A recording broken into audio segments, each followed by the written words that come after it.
আরাফার দিনের রোজা এর ফজিলত অপরিসীম। নবী করিম সাল্লাল্লাহু আলাইহি ওয়াসাল্লাম বলেছেন, আরাফার দিনের রোজা যদি কেউ রাখে, আল্লাহর কাছে আমি ধারণা রাখি, আল্লাহর প্রতি আমার ধারণা হলো এই রোজার বিনিময়ে আল্লাহ তাআলা রোজাদার ব্যক্তিকে 1 বছরের পেছনের 1 বছরের সামনের অগ্রিম গুনাহ আল্লাহ তাআলা মাফ করে দিবেন। ইসলামের অন্য কোনো আমল এরকম পাওয়া যায় না যে আমল করলে অগ্রিম আল্লাহ সুবহানাহু ওয়া তাআলা গুনাহ মাফ করে দিবেন। আরাফার দিনের রোজার এত ফজিলত যে পেছনের তো বটেই, সামনের 1 বছরের আল্লাহ সুবহানাহু ওয়া তাআলা ছোটখাটো গুনাহগুলো কি করবেন?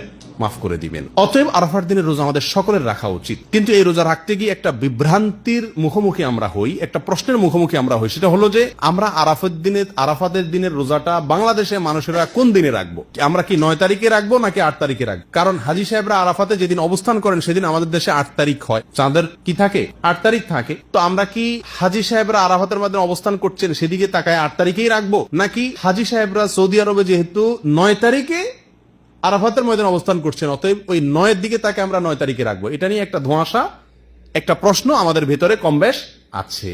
এই প্রশ্নের উত্তরে আমরা কি করব সে কারণে এক্ষেত্রে আমি সংক্ষেপে বলতে চাই, এক্ষেত্রে ওলামায়ে কেরামের দুটি মত আছে এবং দুইটা মতই গবেষণামূলক। এর কোনোটাই কোনো হাদিস থেকে স্পষ্টভাবে সমর্থিত না, বরং উভয় মতই যার যার বুঝ এবং গবেষণা লব্ধ। কোনোটিকেই সঠিক বা ভুল এটা বলা বুদ্ধিমানের কাজ হবে না। অনেক ওলামায়ে কেরাম বলেন, আমরা হাজী সাহেবরা আরাফাতের ময়দানে যেদিন অবস্থান করবেন, পৃথিবীর সকল প্রান্ত থেকেই আমরা হাজী সাহেবদের ওই অবস্থানের, আরাফাতের অবস্থানের দিনেই কি রাখবো? রোজা রাখবো। এটাই হলো আরাফাত দিনের রোজা। যদি সেদিন কোনো দেশে ঈদ না হয় তাহলে আমরা রাখবো, সেটা আমার দেশে 8 তারিখ হোক 7 তারিখ হোক, দেখার দরকার নেই। এটা হলো অনেক ওলামায়ে কেরামের মত। অনেক ওলামায়ে কেরাম বলেন না, আমরা 9 তারিখে রোজা রাখবো আমাদের দেশে, সেটা হাজী সাহেবদের আরাফাতে অবস্থানের পরের দিন হয়, অর্থাৎ এদেশে সৌদি আরবে ঈদের দিন হয়, ওই দিন আমাদের দেশে 9 তারিখ, আমরা 9 তারিখে রাখবো। কেন?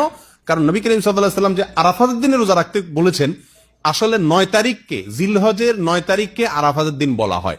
এখানে তারিখটা হলো উদ্দেশ্য, আরাফাতের দিন এটা হলো শুধুমাত্র নাম। জিলহজের 10 তারিখে ইয়মুন নাহর বলা হয়, জিলহজের 9 তারিখে ইয়মে আরাফা বলা হয়, জিলহজের 8 তারিখে ইয়মুত তারবিয়া বলে। এগুলো হলো এই দিনগুলোর এক একটা নাম। যেহেতু নবী সাল্লাল্লাহু আলাইহি ওয়াসাল্লাম আরাফার দিন রোজা রাখতে বলছেন, অতএব 9 তারিখে রাখবেন, এরকম একটা মত ওলামায়ে কেরাম বলেন।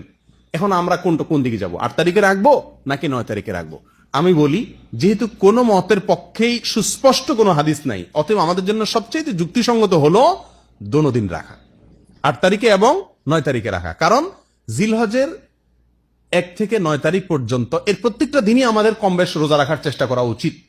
নবী সাল্লাল্লাহু আলাইহি ওয়াসাল্লাম বলেছেন, মা মিন আইয়ামিন আল আমালুস সালিহু ফীহিন্না আহাব ইলাল্লাহ মিন হাযিহিল আইয়াম। জিলহজের 10 দিনের চাইতে অন্য কোন দিনে আমল আল্লাহ তাআলার কাছে বেশি প্রিয় না। এইজন্য উলামায়ে কেরাম বলেন যে এই 10 দিনের প্রথম দিনগুলা, ঈদের দিন বাদে প্রথম দিনগুলা প্রত্যেকটা দিনই কি রাখা উচিত? নফল রোজা রাখা উচিত।